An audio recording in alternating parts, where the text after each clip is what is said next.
the Right Honourable Justin Trudeau. Thank you. Hey everyone, sit down, sit down, sit down. Listen, what a pleasure to see you all today. I'm so glad to be here at the United Brotherhood of Carpenters, an opportunity for me to come back here. I was here a few years ago seeing the amazing work you were doing, but it's been a tough few years across the country. We've dealt with a whole bunch of different upheavals in a whole bunch of different ways in a time around the world that is facing real challenges. We started, of course, with a pandemic that had us all hunkering down and uncertain of how our loved ones were going to do. We got through that because we leaned on each other as Canadians, but lots of echoes of that, whether it's in mental health, whether it's businesses still struggling and supply chains still challenged. And of course, as we came out of that, we started with the war in Ukraine, as Russia invaded Ukraine illegally, illegitimately, and has caused further disruptions to supply chains around the world, has challenged us in a huge number of ways as a world on energy, on inflation, and also just the bounce back of our economy with so many jobs created after we came out of the pandemic has put pressures on cost of living, on inflation, interest rates going up to try and keep inflation down, mixed in with the general challenges that people are facing around the world, whether it's anxiety about climate change, anxiety about the pace of change and transformation of our communities, our businesses, our world. The rate of how things are changing around the world is really destabilizing. And that's something that people are going through all around the world right now. And one of the challenges that we're facing as communities is how to hold together. Because in times of anxiety, it's supernatural for people to fold in on themselves, to hunker down, hope the storm blows past, look out for your loved ones, look out for your small community, and focus on that. But we know that isolating ourselves, dividing ourselves, folding in on ourselves isn't the best way to succeed. That's not how this country got built over generations, over centuries, indeed over millennia with Indigenous peoples. It came by communities being there for each other, being open to each other, leaning on each other, learning from each other, and growing together. And that's what has made Canada one of the most successful democracies, one of the most successful countries in the world. You can come here from any corner of the world and build a life for yourself. Not to say it hasn't always been easy, because it hasn't. Not to say there hasn't been real challenges around discrimination, whether it's Indigenous peoples or visible minorities. But we do a better job of understanding that differences can and will be sources of success. Opportunities to learn, to grow, to build resilience. At the same time, this anxiety, this fear people feel, it's easy to feel far from one another. It's easy to feel divided. And what we do best as a country is pull together through those tough times. It's what we did during the pandemic. It's what we do every day when we're there for our neighbors, when we value a public universal healthcare system, when we believe in a strong social safety net, when we believe in the essential partnership that government has to have with labor to make sure that unions are there to support and defend the middle class in this country. These are all things that work when we work together. So even though we're facing real tough times right now for a whole lot of people, I'm incredibly optimistic about this country. And it's not just because of our geography, it's not just because of our great trade relations around the world, it's not just because of the opportunities we have to innovate and grow, it's because we're Canadians. When times are tough, we pull together. we build a better future. Doesn't mean we always agree on everything. It'd be boring if we did. But it does mean we are capable of building the best possible future for our kids and grandkids and our fellow community members every single day when we get to it. And that's why I am so optimistic about this country and why I'm so glad to be able to be here, first and foremost, to thank you. To thank you for all the work you've done.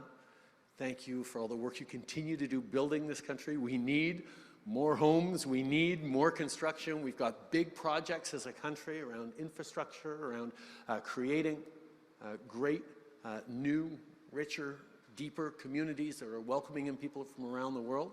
We need the kinds of skilled jobs that this training center and this union is just so good at delivering for, not just for all of you, but for the next generations as well. So I'm really excited to say thank you all for everything you do, and looking forward to taking a few questions. So we have about an hour together, and I'm looking forward. So if anyone has any questions for me, let's just start up. I'll pick the first person brave enough to put up their hand. There you are. We'll start with you. We'll just get you a mic, and then I will work my way around the room. How are you doing, Mr. President? Mr. Prime Minister? Prime Minister. Sorry. Yeah, it's all good. Sorry. No, The no bravery. worries. What's your name? My name is Joshua Benyo. I am a member of Local 27. I am a proud former carpenter. And I just liked what you said, how there's, there's anxiety going on, and to unsettle the anxiety in Canada, it's like we need to play our part. So what I'm asking is, what can we do to promote careers in the trades for more young people like myself?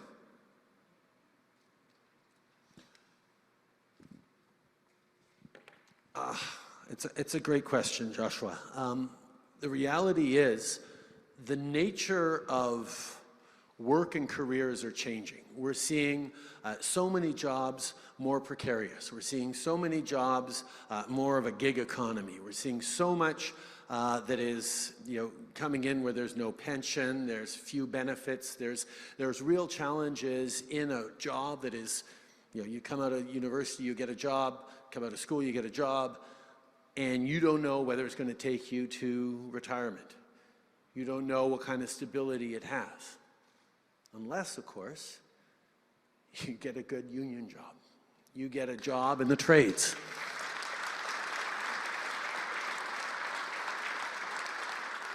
I mean, I stand here in this training center that is proof positive that you will continue to be able to adapt to all the new technologies, all the new opportunities that come in with a world that's transforming. And that partnership that we've been able to build with unions and building training centers like this right across the country, focused on the jobs that are going to be required to keep strong communities. I mean, everyone says, oh, the future is going to be, all digital, and the future is going to be all science and technology. Absolutely. Yes. And the jobs you are going to be doing are going to continue to get more sophisticated, require more and more technology and computers to do it. But building a house ain't never going to be done by a robot.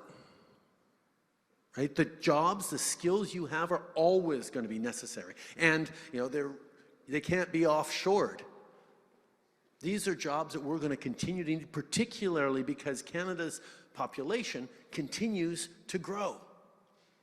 Because we remain one of the few countries around the world that is still extremely open and positive towards immigration, even at a time where people have been turning away and turning inwards in so many of our allied countries, that we know there is going to be a need for good, well-paid jobs long into the future in construction, in trades, in so many different areas where there are labor shortages, there are openness. I mean, the conversation I just had with some of your leadership was, okay, how do we get more people in? We got more room, we got more jobs for people to come in. And as we see a generation of young people coming through high school, coming through university, wondering, okay, well, what do I do with this history degree? What do I do with the next things I want to do? I'd really love to do something concrete and build something and shape something in my community. Well, there are great opportunities for that. We just have to understand and remember the extraordinary value and the respect that is owed to you and to people who do this work in keeping our communities prospering and growing long into the future. Thank you, Joshua.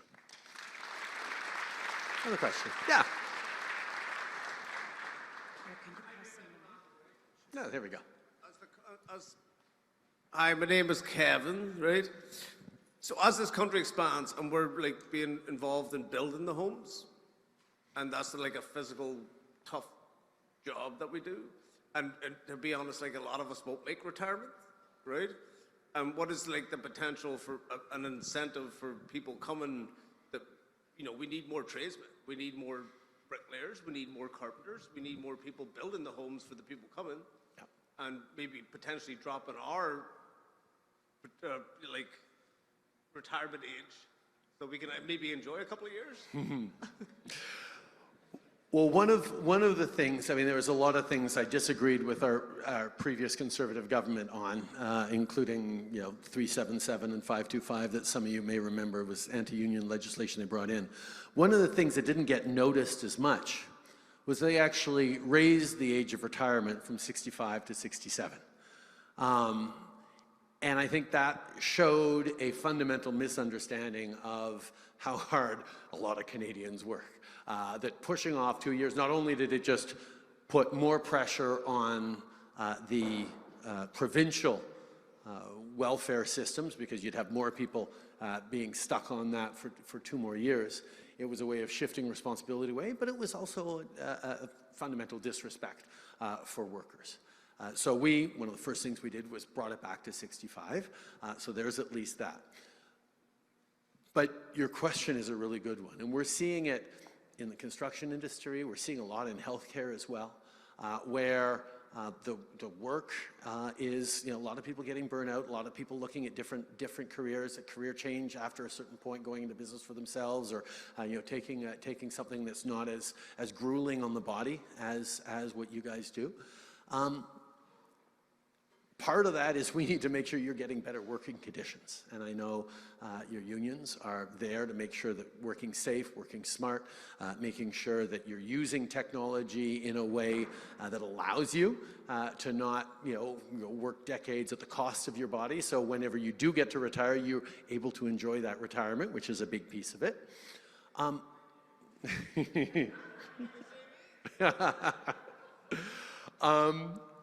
But the other thing is, we need more people to come in.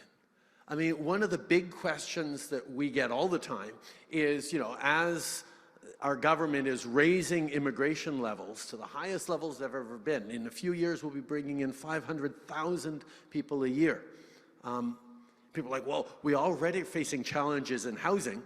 You know, where are we going to house these 500,000 people a year? Well, a lot of those people will be able to contribute in the building trades.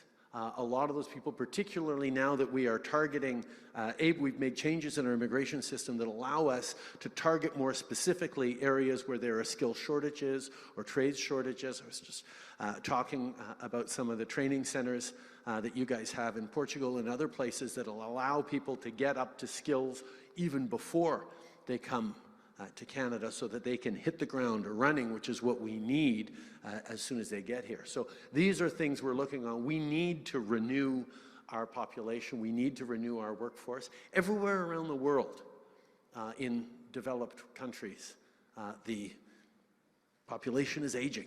It's a real challenge for everyone. Canada is facing less of a challenge than others because we're still growing through immigration. But there's more to do. Thank you for your question, Kevin. Appreciate it. Another question. Yeah, you in blue. Hi, Mr. Trudeau. My name is Claudia Mejia, and I'm a proud member of Local 1030. The work I perform is high-rise framing. Here in the GTA, there are many undocumented workers in our industry that work very hard. Is your government looking to take any action to bring a future for the undocumented workers? Great question, Claudine. Couple of things. First of all, we need to do a better job of making sure that we are fully regulating the system, that there isn't as much black market work, not as work done under the table. And there's things that the federal government can do through CRA. Most of the construction industry is regulated by the provinces, so it's really on the province to stiffen up the oversight and make sure that every work site has proper documentation, proper accounting, proper qualified tradespeople on it. But we can help on that. But the flip side of it is we do know that there are a lot of people who came to Canada in different ways and are right now undocumented. We know that's something that we need to change. We put forward a pilot project a few years ago that identified 500 people who were here already so they could get documented on a pathway to permanent residency. We just doubled that pilot project. There's now 1,000 more people that we're looking at in terms of that. So it's a step. But I will also be honest, it's something we'd like to do, but all the different pressures on our immigration system right now, from the refugee crises, whether it's our friends in Ukraine, whether it's our friends in Afghanistan, whether it's people right now just needing support for families in Turkey or Syria, there are a lot of pressures on our system. Increasing the immigration levels, interestingly, will take some of the pressure off of the system because the stream on bringing in permanent residents has got room to bring in more, and it's when people come as refugees and try to flip or get refugee crisis status that it sort of slows down the system a little bit. So increasing the levels will actually help bring in more people to respond to that. And we're dealing with a shift in our approach to immigration as well. And I think sort of stepping back from that a little bit, one of the reasons Canada and Canadians have long been positive towards immigration is partially because of geography. People have confidence that we have an immigration system that works, that there are rules to follow, that people come here and because they're qualified, and because we have two big oceans, well, three big oceans on all three sides of us, and a very attractive and warmer country immediately to our south, we haven't, in our history over the past many decades, had a lot of irregular migration, which causes people in the States and in Europe to be a little more worried about immigrants coming. So it's nothing innately Canadian that we're nicer or more generous. We've just had a certain amount of luck as a country to not have to deal with too much irregular migration. Over the past years, we've had a higher number of people coming in through Roxham Road in Quebec, which has caused a certain amount of consternation, not so much that we can't handle, but we have to be really present to make sure that we're supporting people as they come through while discouraging them from doing that at the same time. So one of the things around immigration is we've always been able to have more people wanting to come to Canada than we necessarily have room for. So we set up a system that put a little friction in the immigration process to make sure that we just got the very best people and got a manageable number. Well, we're now in a situation where instead of having high unemployment like we've had for many, many eras in this country, we now need more people to fill good jobs in this country. So we're busy making a bit of a shift, not a huge shift, a bit of a shift towards bringing in more people more easily. We have to do it right, because you don't suddenly want large numbers of Canadians to be worried that, oh no, you're bringing too many people, they're going to take jobs. Because the reality is, when new Canadians come here, they create jobs, they create growth, they create prosperity as much as anything else. But you do want to make sure that you're demonstrating that in a responsible way. So we're busy trying to make that shift so that we can bring in more people. And as we get better systems, I really do look forward to being able to make sure that people who are undocumented, who've been here for a while, have families, are able to convert to becoming PRs and eventually citizens.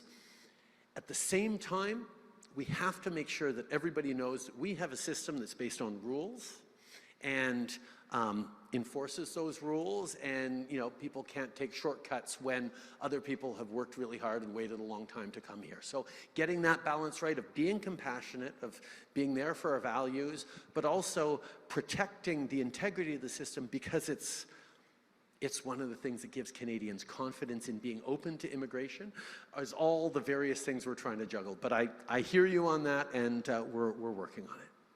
Thank you, Claudia. Question from over here. Yeah. Hang on, we'll just let the mic come to you. My name is Anna. I recently came here from Ukraine to Canada, and now I'm a proud member of Local 27 doing my sighting course. Excellent.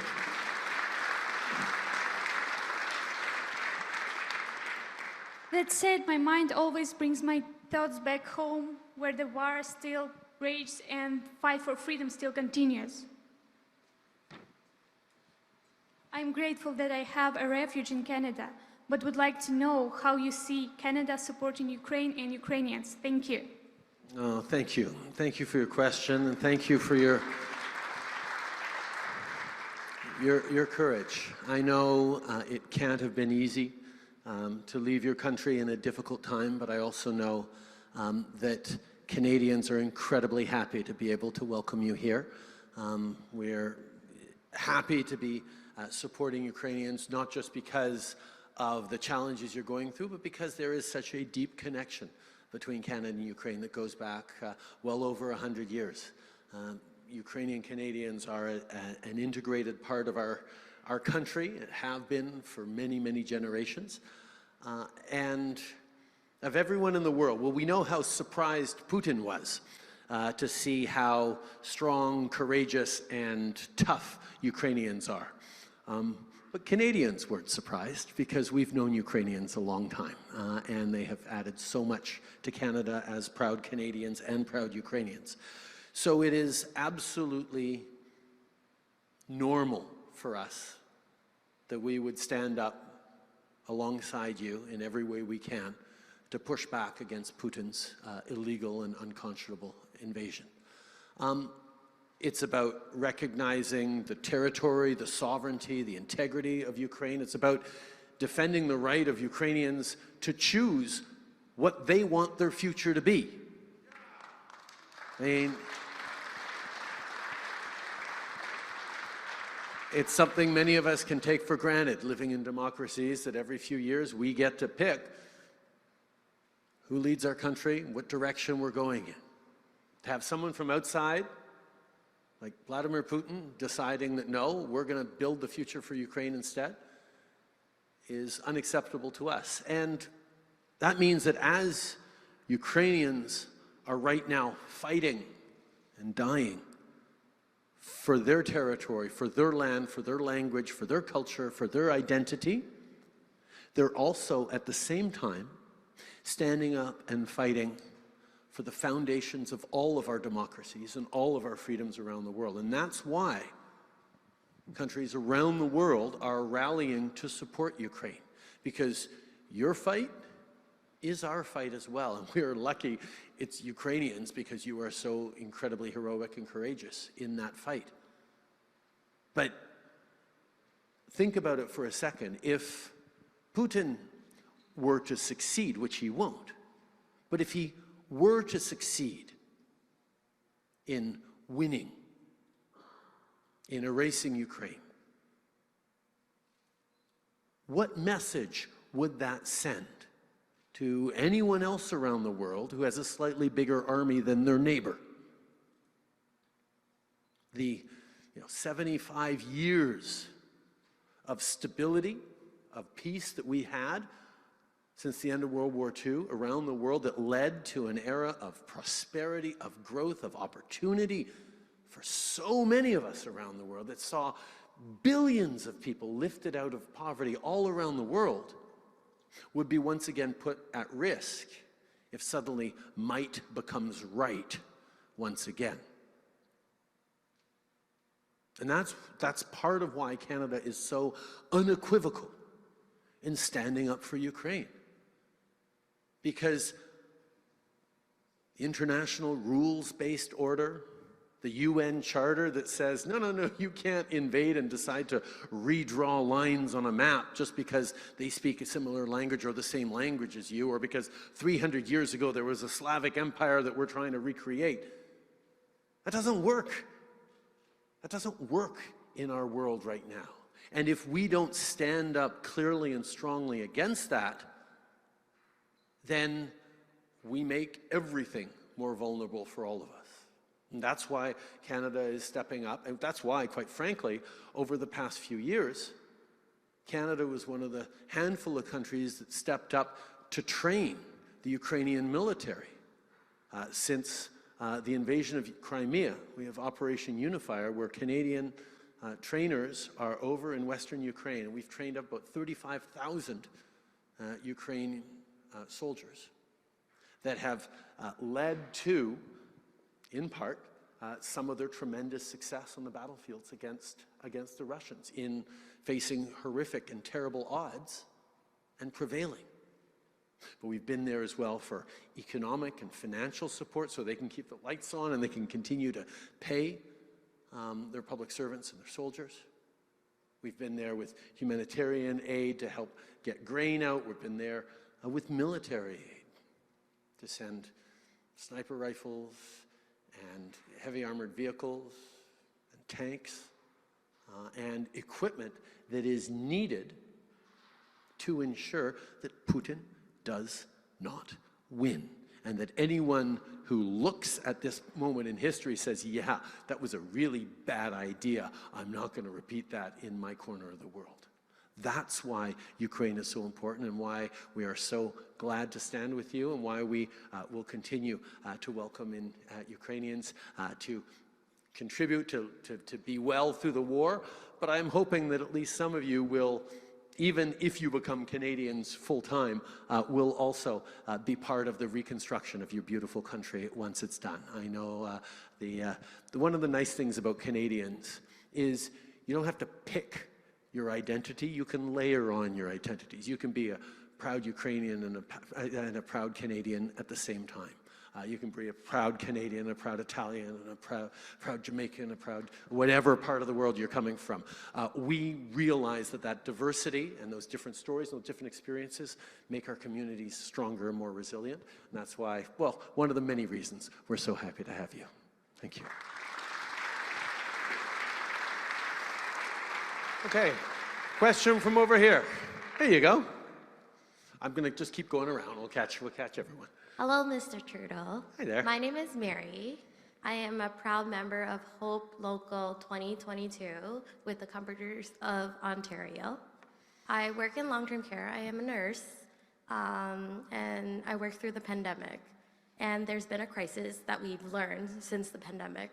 My question is, what are you planning for long-term care so we have a better future in long-term care? Thank you. Oh, no, sorry. If you continue. No, it's, first, I want to say thank you. Quite frankly, during the pandemic, what we saw through the tragedy of long-term care homes, but also through the tragedies in our healthcare system, was even as so many of us were hunkered down at home, staying home to be safe the way we were told to and where we needed to make sure we were doing everything we could through the first wave of that pandemic where nobody knew anything. We didn't yet have vaccines. Healthcare workers and long-term care workers continue to show up at work in really difficult circumstances. And you think about it, they, for the most part, had families at home who were just as worried about what was going on, and yet they were going and putting themselves at risk and running the risk of bringing it home to their families. But they knew that being there for our most vulnerable was unbelievably important. And I think we all, as we watched in horror the vulnerability of our seniors and got further understanding of the challenges around quality of care that so many of them were in. we also discovered that our most vulnerable elders were being cared for by people who were the second most vulnerable group, often immigrant women, often people in a very precarious work situation who themselves were extremely at risk in so many different ways. And as a society, I think it caused us all to need to take a real reflection on saying, okay, how do we care for those people who are most vulnerable around us? And how do we support people who care for the most vulnerable around us? And that's one of the reasons why when we came through the pandemic, the federal government made a commitment to invest billions of dollars, I think $3 billion, towards making sure that people working in long-term care have proper working conditions. Because one of the things we learned is that working conditions determines conditions of care received by people in long-term care centers. So we called on for the creation of national standards to make sure that whether it's around infection control or support, that there is an understanding of the standards that have to be achieved. We also put forward money to work with the provinces on this. Because as much as people tend to look towards the federal government, and during the pandemic, the federal government stepped up massively. It's the provinces that manage long-term care. The provinces manage healthcare delivery. The federal government has a role to play around healthcare, and that is primarily ensuring that the Canada Health Act is always enforced, that your ability to receive care doesn't have anything to do with your ability to pay. It's one of those things that Canadians are so proud of, having a healthcare system, a care system that is universal and public. And that's where the federal government does have a real role to play to make sure that it's enforced, and we will always do that. But during the pandemic, we stepped up with about $72 billion on top of our usual investments in healthcare, about $40 billion a year, because we knew that whether it was getting vaccines or PPE or just putting more money into the provincial system so they could handle the extra pressures, that's what we had to do to get through this pandemic. As we come out of it, there are lessons we learned, big ones around long-term care. Which we're now sitting down with the provinces to make sure that we are looking at hitting those benchmarks across the country. Not because the federal government's going to impose standards on provinces, but because let's create national standards that the provinces themselves can aspire to. We also are talking about getting a minimum of $25 an hour for PSWs, which we know is probably close to what they should be earning, but nowhere near where they are right yet. We can't take that on solely as a federal government, but it is a step of the way forward. But you may have seen as well that on healthcare, we just put forward a significant amount of money for the provinces to move forward on. Now, one of the challenges that there always is around healthcare is that the federal government, and it's not just around healthcare, it's around a lot of things, the federal government isn't the boss of the provinces. The way Canada came together, there was a division of powers in our Constitution where the federal government takes care of national issues like army and taxation and foreign policy and various national things. The environment is a federal responsibility as well. And the provinces, the original provinces and the ones who added on over the years, 150 years ago, would take care of things like education and social services and healthcare delivery and those sorts of things. So we've always done these things together. So the challenge, though, is that the federal government isn't really in the business of delivering healthcare. So when we see healthcare systems overwhelmed, we don't have an automatic, okay, you need to do this to fix your healthcare system, or you need to do that, or we'll send you in more doctors. We don't do that at the federal level. So one of the things the federal government does do, however, is make sure through the Canada Health Act that everyone across the country has access to a similar quality and caliber of care everywhere. And that gives us a little bit of a tool. So what we did recently in the healthcare agreements with the provinces is we said, okay, we're going to send more money to the provinces on healthcare because there is a need for more money, more investment. But we're going to expect that it gets spent in 4 different areas.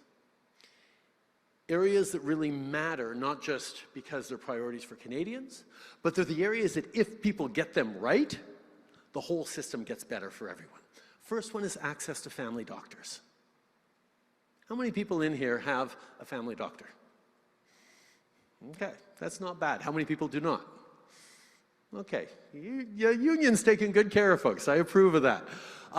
But the reality is far too many Canadian families don't have access to family doctors or primary care physicians or even a family health team. And what we want to do, what we need to do is make sure that more people have access to a family doctor, because it's not just having access to that. That's your entry path into the healthcare system. You need to see a specialist. You need to see, you have a particular problem. You're facing mental health challenges. Having someone in the system that you can call who knows you, who knows your family, is much more efficient than having to show up at the emergency room to see a whole bunch of people who don't know you, who are trying to deal with you, and deal with all the backlogs of other emergencies that are coming there as well. So increasing people's access to family doctors is something that's going to happen because of what we're doing. The second one is more on mental health. We know that mental health is health, and it's linked to so much else. In the origins of the Canada Health Act, in the beginning of our establishment of a health system, mental health wasn't super emphasized. There's still a lot of sense of, oh, it's not really the same as health. It doesn't really count as everything else. And the stigmatization around mental health meant that very few people would actually put up their hands and say, okay, I need help right now. I'm going through a really difficult time, or my family's suffering, even though it's either 1 in 3 or 1 in 5 Canadians who suffer with mental health issues, which means we all know people who are suffering from mental health challenges at various points in their lives. So we've done a good job of destigmatizing, of saying things like, well, you're sick, you're not weak. If you have a bad kidney, we're not going to tell you, well, just really concentrate and try to get over it. Well, no, we're going to give you medication, we're going to give you treatment, we're going to give you supports. If you're dealing with a chemical imbalance in your brain, if you're dealing with mental health issues, it's not just about, well, toughen up and get through it. There are treatments, there's support, there are ways of getting better, and people are getting a lot more comfortable raising up their hands and say, I need help. One of the challenges is our systems have been built counting on very few people who are actually struggling to put up their hands. So over the past years, as more and more people are saying, yeah, no, I need real support, our systems are getting overwhelmed. So putting more money into mental health, and not just in a little box labeled mental health, but understanding that mental wellness and mental health treatments should be woven through everything else in the healthcare system, should be much more active in the community. Frontline first responders should absolutely, whether it's police or fire or paramedics or whatever, should be there to help people in crisis. But imagine for a second that all of us were more trained in mental health first aid, where, barbers and bank tellers and garbage collectors were all there to see, okay, if someone's in crisis, how can I help? How can I be helpful? You create more resilience around that. So investments around mental health. Next one is support for people who work in the healthcare systems. Making sure that we're recognizing credentials, getting people into it faster, bringing along relief, getting better working conditions. That's a big one. And the fourth area is better data. Better data. You show up at an emergency room, people should be able to see, what your last tests were, who your doctor is, what specialist you've been seeing for what. You move provinces, you should be able to bring your file with you and have it understood. And we should be able to compare outcomes across the country to make sure that the places that have figured out how to do things better, more efficiently, and get better outcomes are learned from. So those are the 4 things we're putting into our expectations. Every province will decide which of those 4 is more important and how to balance it out.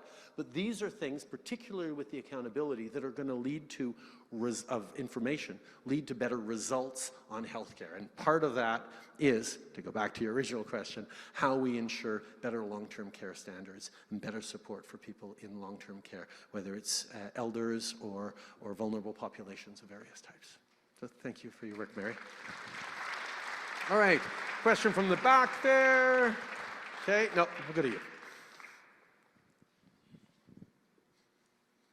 Hi, Mr. Trudeau, sorry. My name's Nicole Ross. I did my Red Seal through Local 27, but now work as a high school construction teacher. I have a question about apprentices, where a lot of our apprentices learn the trade on job sites, but a lot of employers actually prefer hiring qualified journey persons.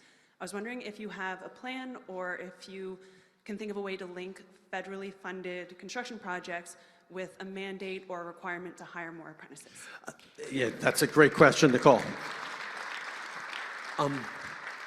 The federal government isn't just the place that sets, the rules for so many industries and we're also a really big procurer of services and construction and funder of constructions across the country. So one of the things we are looking is minimum thresholds for apprentices on job sites that have federal funding flow to them.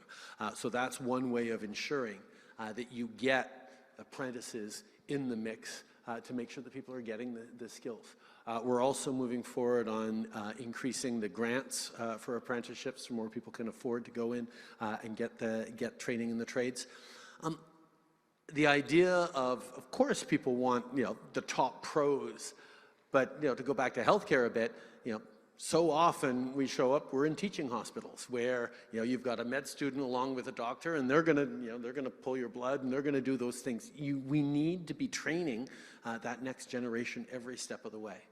And how we can ensure that we are encouraging, supporting, and helping people become apprentices and get those hours and get those opportunities as apprentices is how we ensure that even as our population grows, as our economy grows, we're going to be able to meet that moment even with an aging population. So I thank you directly for all the work you're doing as a high school teacher. I used to be a high school teacher and I miss it every day, but it's something that is really important that you keep doing. Thank you, Nicole. Yes, sir. There's a mic right behind you. Just right behind you. Hello, Prime Minister. My name is Errol John, and a long-standing union member. Now, my concern is the economy. I mean, like, we've gone just crazy from about August on to about now. The bank rates have gone up. Gasoline, I mean, we all got to get to work, the whole 9 yards. I want to know, what is your government doing to help us with this problem? That's a great question, Errol, and a really important one. And you highlight that the past few months have been really, really difficult. Fuel prices going up, challenge around grocery prices, rents going up. The inflation, which is just starting to come down, we're now at 5.9%, which is nice to see it down, and it's going to keep coming down, caused an awful lot of stress on a whole bunch of people over these past many months. And it's your reality, right? It doesn't make you feel any better for me to say, oh, it's linked to the war in Ukraine and the coming out of the pandemic and everything like that. Okay, there's all those reasons, but it's really real.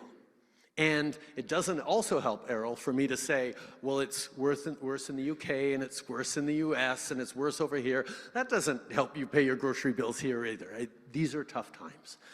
More Canadians than ever before are using food banks. People are really worried about whether they're going to be able to follow along if they have variable interest, variable rate mortgages. There's a lot of uncertainty and anxiety. One of the things we did this fall was say, and one of the challenges with inflation is some of the tools that a government has to respond to tough times don't work the same way. If we were to simply say, as a government, okay, everything's too expensive for everyone, we're going to mail everyone $1,000 cash, and that'll help them afford their groceries, well, that would instantly bump up inflation, and it would be like we didn't send any money to you at all.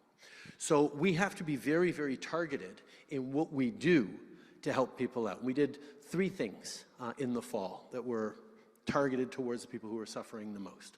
The first one is we doubled the GST rebate for 11 million Canadians, which meant for over 6 months they got hundreds of dollars more to help them out through that difficult time. We also moved forward with an extra top-up to the housing benefit to make sure that the lowest income renters have a little more space. And the big one we did was make sure that families who couldn't send their kids to the dentist can now send their kids to the dentist 12 and under. And that one is not because, and for an interesting reason, I'm not entirely sure why, the Conservatives actually voted against that one. They said that no, sending families to the dentist would be causing inflation, or it would be contributing to inflation, and we shouldn't be doing that.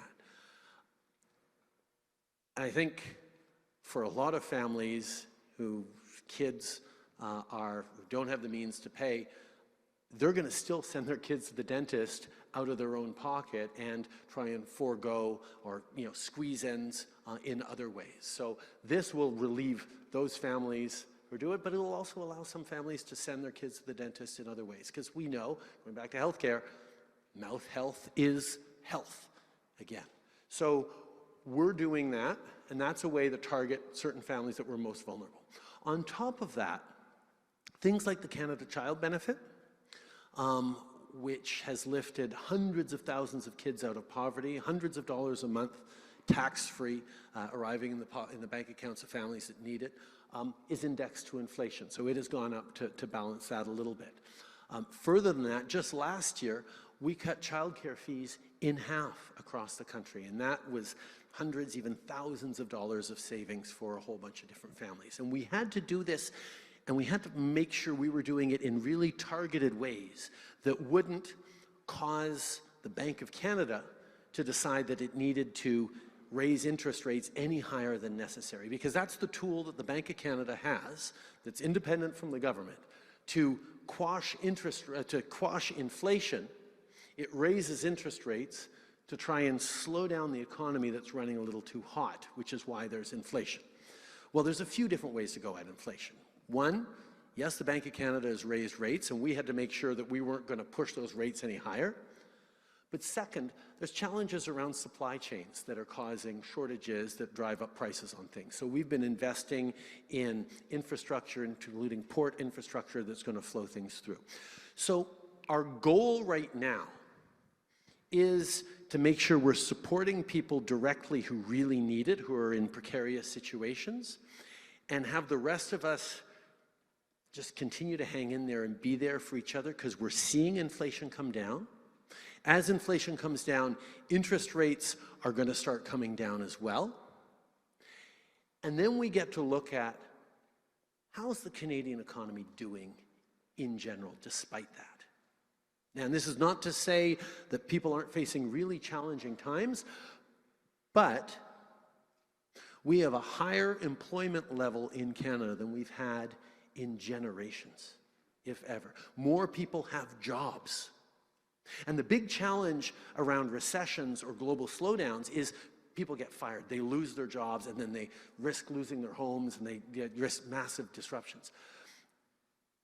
We're not out of the woods yet, but even as the global economy is slowing, which invariably will have an impact on Canada, we don't see signs that a lot of people are going to be losing their jobs in Canada. And if you have a job, yes, things can be tough, and you maybe have to have 2 jobs, but you're going to make it through. And what are we looking at for the next 6 months? What are we looking at the next year, the next 5 years, the next 10 years? Well, Canada is remarkably well positioned for that. We have a growing population at a higher rate than any of our fellow G7 countries.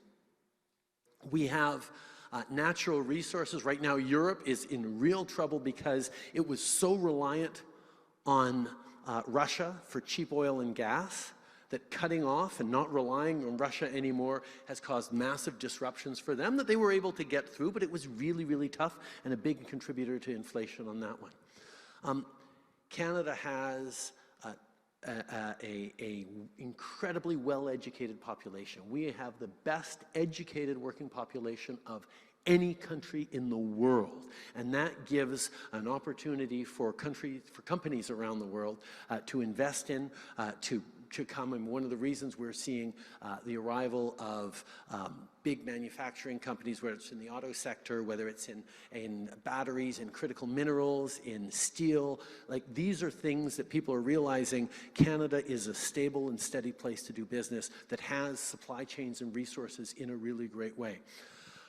We have trade deals with the world, free trade with 2/3 of the global economy. That means there's a lot of companies interested in coming and investing in Canada.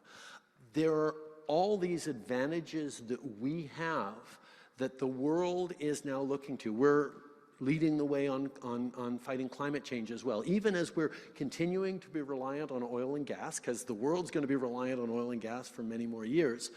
We're doing a lot of really innovative work in reducing the carbon emissions associated with that. Carbon capture and sequestration, more efficient processes. The innovators and incredible hard workers in the energy sector, particularly in Alberta and Saskatchewan, are leading the way in transforming our energy mix and creating, whether it's the hydrogen or the CCUS or other solutions for the future, that really positions Canada extremely well for the global economy. So, yes, we're facing a tough time right now like everyone else is around the world, but the bones of the economy are really strong, and the opportunities we have to build a better future are real. So part of what we've been doing over the past 7 years as a government is focus on making sure that everyone gets a real and fair chance to succeed. So initiatives like the Canada Child Benefit or childcare, initiatives like a national housing strategy that's investing to start building once again housing where the federal government for decades before was disengaged from housing. Things that are building the building blocks of success for Canadians, individual Canadians, their families and their communities. It's not the kind of trickle down that says, okay, big business, we're going to leave you free rein and you'll eventually create jobs and opportunities for everyone else. That doesn't work. That's never worked. But it's still an argument we're having in the House of Commons against the Conservatives. Where we see incredible partnerships that we've built up over the past 8 years is with organized labor, with unions, who are a guarantor of good, strong, middle-class jobs. You're doing the work that needs to happen for this country, that Canadians can take pride in and feed their family and support their communities and create vibrant economies out of that. We've got all those things at a time of uncertainty around the world where Canada is a little more stable, a little more rife with opportunity for everyone. So, yes, times are tough right now, but we have together as Canadians, a vision of optimism for the future that I'm really excited about. I mean, Canada's not a country that happened by accident. A whole bunch of people came here trying to build a better life for themselves and their families and worked their asses off to do that, and built success from one generation to the next. It didn't happen randomly. It happened because people believed in building a stronger country and saw the tough times and said, wow, not, oh, I'm going to throw up my hands, it's too tough. It's saying, no, we're going to get over this. And that's how we've created this country. But it won't continue without effort, without minding, without being there to do the work, to lean in on it, and to plan for the best and work hard for it. That's who Canadians are. That's what we got to continue to do. So right now, there's an ease out there in political circles. Throw up your hands and say, oh, everything's broken. It's all broken. It's just, we have to change and start over. Well, you know what? They tried that down in the United States. someone who said he was going to fix everything and fed into anger and disconnect and frustration by so many people in the United States. It didn't leave them any better off. On the contrary. What we need to do is understand that, yeah, people are angry and frustrated, and there's lots of reasons to be, and we're stressed out, and it's been hard, and there's mental health challenges and anxiety and frustration, sure. Yes. But what is responsible leadership? Is responsible leadership saying, yeah, you should be mad, and make you even madder, and give you misinformation and disinformation to make you even madder, and to amplify that, so that you go out in the streets and you know, vote to tear things down? Or do you say, yeah, this is really tough, and you're right to be mad, and you're right to be frustrated, but let's solve this together. And here are the solutions. Here is how we can build a better country. This is what we can do to build a better future. That's the challenge around the economy. And there's two very different ideas on display for Canadians over the coming years as we move towards an election on, you know, whether we build responsibly for the future with a reasonable and rational plan, or we give in to the politics of envy, of anger, of division, of you know, amplifying the anxiety and torquing it up to gain political power, but then to do what with it? You know, over the past 8 years, we have built a strong economy that can weather these storms, and I think that's what we're going to continue to do as Canadians. Thank you for that, Errol. Sorry, that was a bit of a rant. Okay, I'm going to take 3 questions now. 1, 2, 3, and then I'll take those quickly, and then I'll keep moving around. But I will shorten my answers as well. Go ahead. Good evening, Mr. Prime Minister. My name is Brent Duell. I'm a proud member of Local 27, Carpenters Union. I'm also a member of the Canadian Armed Forces and the Reserves. That's how I got here, through Helmets to Hard Hats program. It's a great program. What other supports, like H2H, Helmets to Hard Hats, can be offered to veterans for transition to civilian life? Great question, Brent. Thank you. Next question. I'll take 2 more. Yeah, you in the red. Right behind you. Brian Pico, Local 27 member for over 20 years. I'm just wondering, there's this like stigma out there that like trades members are like second-class citizens compared to university educated. And you even said yourself, we're the most educated, like Canada's the most educated in the world. But that's education. Like my sister over there, she probably has a hard time finding students coming into trade, or our members, like the people that run our union, are finding a hard time. Sure, we're bringing like immigrants. Without immigrants, I wouldn't be here. But how do we like show that without us, we can't do shit, right? People can't work. How are they going to clean their toilets, right? Like they need our trade. They need us, right? Great question, So how do Brian. we show them that come into the trades, the next generation, like the younger? Outstanding question, Brian. And last question. Sorry, of this round, I'll come to more. Michael Brennan. I'm a longtime member of Local 27 in the Concrete Formwork Division. I just got finished up working at that fabulous addition to Sick Kids Hospital in downtown Toronto. And, you know, I'm really proud of the work that I did there, really proud of the work that my crew did there. And, you know, just kind of wondering if you've ever thought about coming on site, you know, just even for a few hours. I think it could be really inspiring for the workers. And, you know, just to touch on Brian's point there a little bit, you know, some of us feel, and maybe some of us in this room feel, that the work that we do, the skilled work that we do, is kind of taken for granted. Yeah, great question, Michael. First of all, Brent, the skills that you learned in the Canadian Armed Forces, the work that you've done, the service that you chose to give to your country in that, leaves you better equipped to be able to contribute all your life to this country. It is an extraordinarily important thing for us that people who leave the CAF are properly supported in that time of transition, because you go from a very, very regimented, you know, hierarchical, structured universe to, you know, being on your own. And even as you come at it with all sorts of skills and abilities, there is a transition, and that's why we've made significant historic investments, not just in H2H, but in other programs like that, to encourage that, and to also encourage young people to think about going into the military as a stepping stone to finding their path in life and developing their skills so that they can contribute, whether it's in the military as a career or more likely in the next things they choose to do. But you know, your service and all those who serve deserve to be supported not just while they are serving, but after they serve, so they can continue to contribute to their country. So I thank you very much for that, and we're going to continue doing that. Brian and Michael, your questions are similar. First of all, you know, Michael, I would love to come visit the job site. It's again, the province doesn't tend to let me on there too much because it's more provincial investments, building hospitals, than federal investments. But I get the opportunity to visit job sites across the country and do all I can to congratulate folks for doing the work that keeps this country growing and keeps this country moving. And it's not just the work you do building these homes.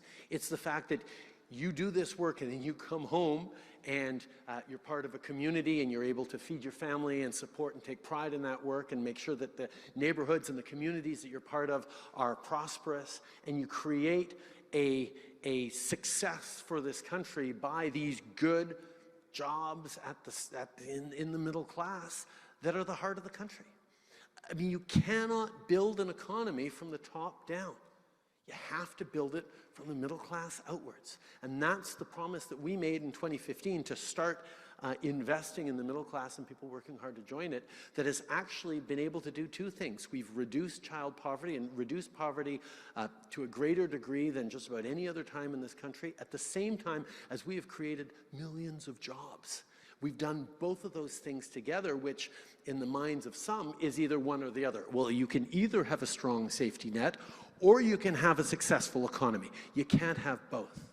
And what modern economic theory is starting to show is that when you actually, be honest, when you're putting good jobs and more money with a higher minimum wage, for example, into the pockets of more citizens, you know, the business owners, the wealthy folks, they're going to find ways to make money off of people who have more disposable income, who are doing better. The economy does better when everyone is prospering to a respectable level. When the amount of investments it takes from a government to support people who are incredibly vulnerable and not being able to provide, not being able to reach their potential is much greater than what it takes to invest in them just enough so that they can get the good education, get the supports, and go and contribute and build a life and buy their own home or build their own future. So that's where the trades specifically, in a time where, you know, the world is filled with people working in retail with university degrees right now because they studied things that didn't necessarily bring them towards a job, at a time where there are significant labor shortages for welders, for carpenters, for so many different, and yes, we're bringing more people in, as you say, Brent, but I think there's a shift that has to happen, and honestly, it's in the mindsets both of parents and of young people to understand that I mean, the number of people who go to university and then go to trade school so they can get a job, that's not necessarily, I mean, for some people that's a good path, but that's not necessarily the best and most efficient path to a career. And valuing and respecting the work that people do when you think about it, the combination of a bit of creativity, some significant physical skill, and some training and knowledge all together that is embodied in the trades of whatever different type is the kind of thing that gives you a satisfaction in work that feels realer than so many other jobs out there. Not to knock some of the jobs, but when you're actually building things and doing things, I mean, there's a reason people love to, you know, do crafts in their garage, even as they are lawyers or everything like that. The satisfaction of building, of doing things is something that I got to mess around in my wood shop with my kids this weekend. They were rolling their eyes at the contraptions I'm building. Like, doing things concretely is unbelievably satisfying, and I think we do have to do a much better job of sharing that, of valuing that, so people can actually understand the good jobs, the great pay, and the ability to build stronger communities that comes with it. So thank you very much. Okay, I think we have time for one last round of 3 questions, so we'll go you, and then you, and then you, sir. There we go.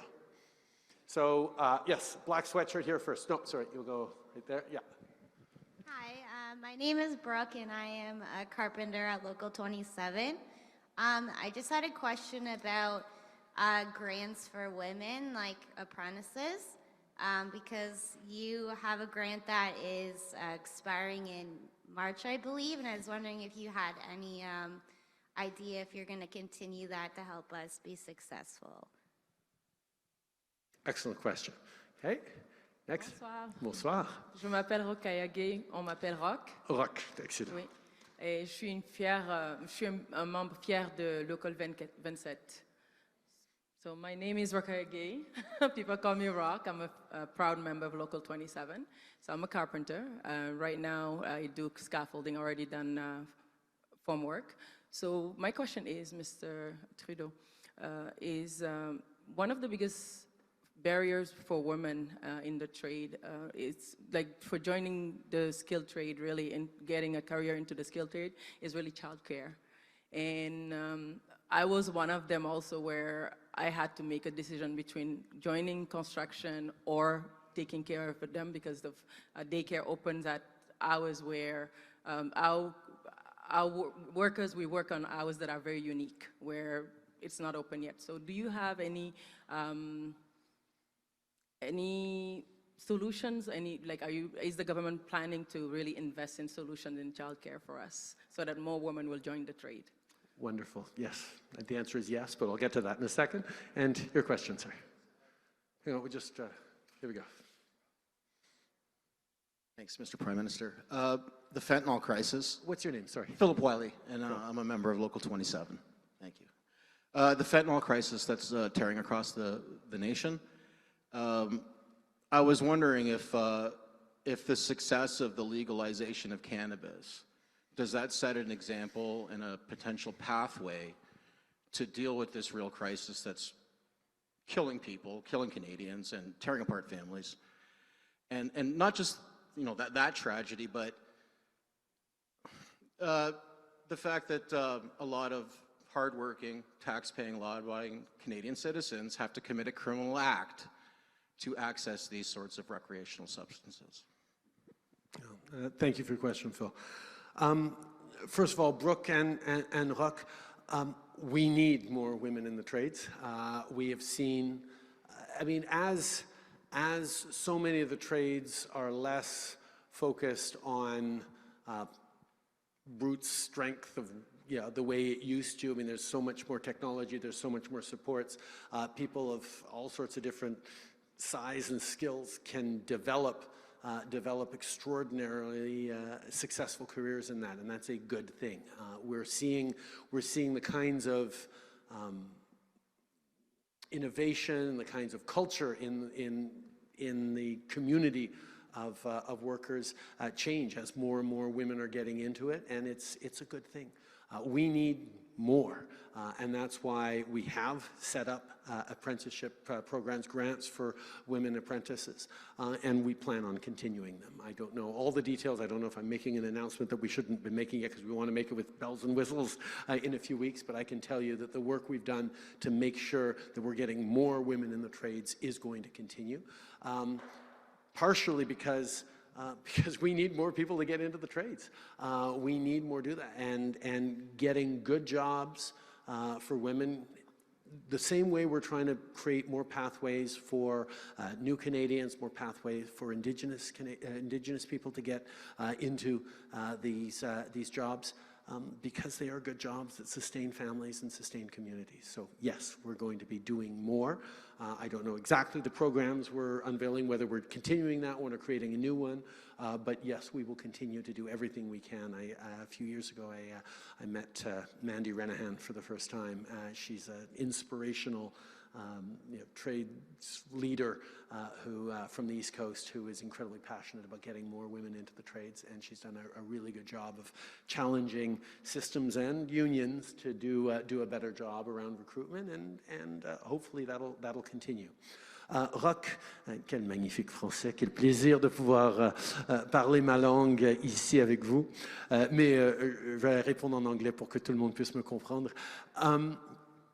50 years ago, the Royal Inquiry into the Royal Commission on the Status of Women, #1 recommendation was better access to childcare. It is something that is foundational for a successful society.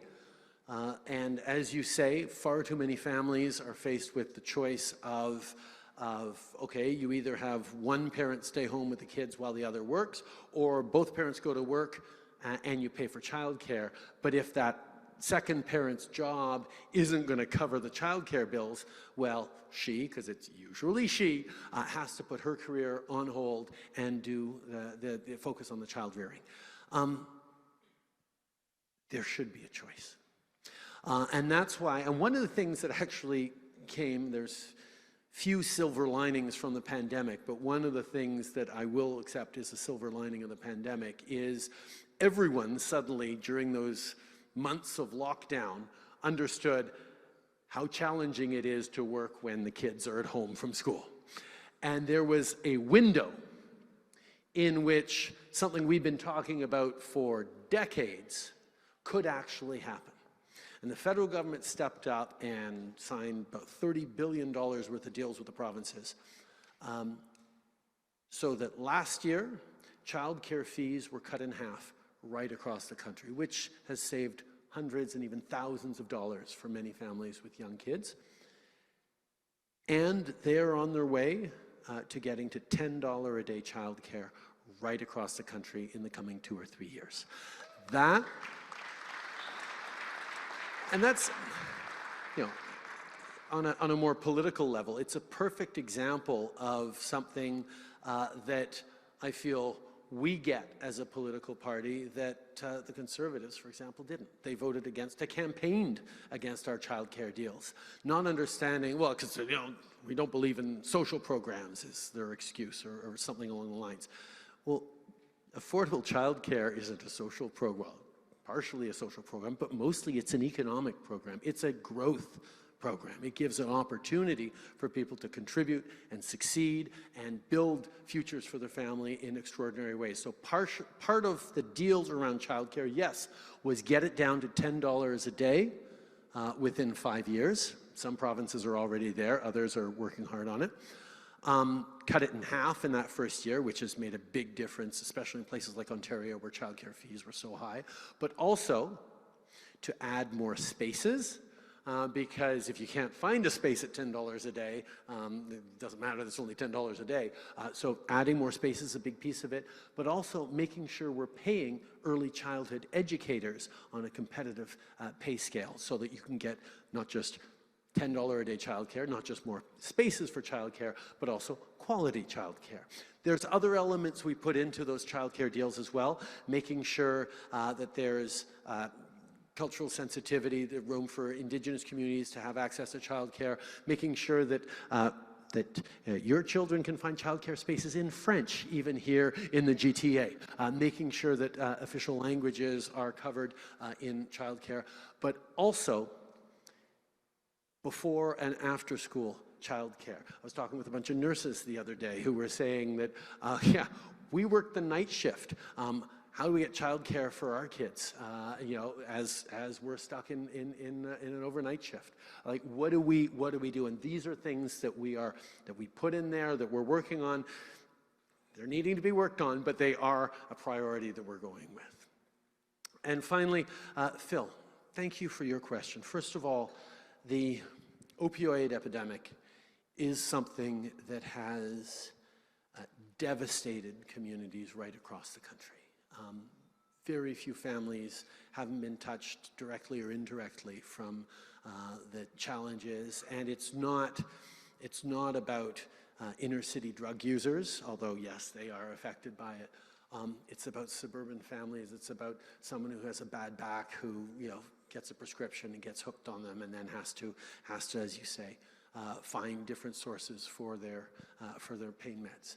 The fact that we have a poisoned drug supply, the fact that fentanyl and others are slipping into the drug supply requires us to act. Now, you asked about legalization of cannabis. Thank you, because nobody talks about that anymore. But it was a really hard thing to do when we did that, and it was one of the first things we did to show to show that we were going to be evidence-based in our approach. It just made no sense to me that alcohol was legal but controlled, but it was actually easier for kids to buy a joint than a bottle of beer. Cannabis may be less harmful than alcohol than most other drugs, but it's still a drug, and you want to control, and you want to make sure that you're getting safe supply. And the fact that there is now Health Canada approval for cannabis out there we're not totally where we need to be yet, but we've made significant improvements, and it has shown a good thing. It's not as easy to just go straight towards legalization on harder drugs or on opioids, and it's not necessarily the right thing to do. But you may remember 10, 12 years ago, there was a huge hubbub when the previous government shut down access to medical-grade heroin to people who were addicts. And that was exactly against all the science and data and understanding of how you actually treat people in this. So one of the things that we've been able to do over the past 8 years, grounded in science, grounded in what works, is move towards harm reduction and safe supply. Multiplying the numbers of safe consumption sites around the country, making sure that people have access to medical grade or artificial opioid substitutes or prescription opioids as a way of helping them through this so that they're not buying dangerous street drugs that could be laced with and are laced with all sorts of horrific and deadly substances. The big thing is to get the question of addictions out of the criminal justice system and into a health approach. There are addictions treatments that are much more health-based, that have to do as well with community treatments, that have to do with a quality of life. Sometimes, housing is one of the best things you can do against addiction in some cases.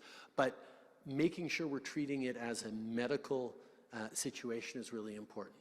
One of the things that we did recently is we allowed British Columbia to move forward with a project that actually moves towards the decriminalization of possession of personal amounts, small amounts of a range of harder drugs, including opioids. That's a big step to get the police out of that business of arresting people who are addicted and looking up the food chain as well, but also being able to deal with it as a public health crisis. It's not a situation with easy solutions, and it's one that we all have to work together, but the more we ground ourselves in data and evidence, and less we ground ourselves in sort of the NIMBYism, the not in my backyard, that says, no, we don't want this near us, or we don't want treatment centers, or we're going to leave people isolated and alone and stigmatized. That's not a solution. It may be satisfying, to lash out in a YouTube video or spread misinformation, but to ground yourself in compassion, in medical supports, in addressing not just the addiction, but the many factors that may have contributed to the addiction. It may just be a workplace injury. It may be cycles of poverty or trauma that someone's dealing with. We have to have a compassionate, science-based approach to that, and that's what this government has tried to do. So, no, we're not moving towards legalization anytime soon of, no, we're not, let me rephrase that so it doesn't get clipped. We're not moving towards legalization of harder drugs, but we are taking a public health-based approach.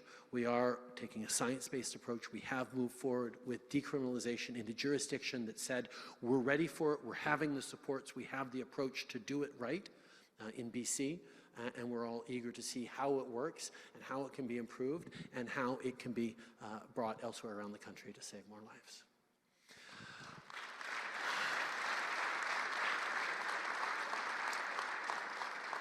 I'll tell you guys a secret. This is one of my favorite things to do ever.